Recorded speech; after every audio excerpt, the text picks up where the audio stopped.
சரியாக இருந்தால் உங்களே நியாயாதிபதிகளை வைக்கவும் கடவுள் ஆயத்தமாக இருக்கிறார். ஆனால் ஞானத்தை கொடுத்தார், ஆளுகையை கொடுத்தார், எல்லாவற்றையுமே தன்னுடைய சிருஷ்டிகள் எல்லா மேலும் அதிகாரத்தில் வர வேண்டும் என்று சொல்லி அவர் விரும்பினார். இதை நாம் சங்கீதம் 8 வாசிக்கிறோம்.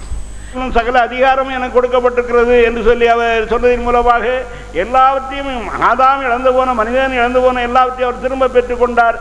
அதை நான் உங்களுக்கு கொடுக்கிறேன், போங்கள், சுவிசேஷத்தை அறிவிங்கள், சகல ஜாதிகளின் சீசராக்குங்கள், ஞானஸ்நானம் கொடுங்க. முன்பாகவும் ஊழியங்கள் நடந்தது. அப்போ சில ஊழியம் செய்தார்கள், போய் வந்து பிரசங்கம் பண்ணார்கள், சாசுகளை துரத்தினார்கள், எழும்பியிருக்கிறார்கள், சபை கட்டுகிறார்கள். சபை தானா? சபை கட்டுறதுக்கான உத்தரவு அவர்களுக்கு உண்டா?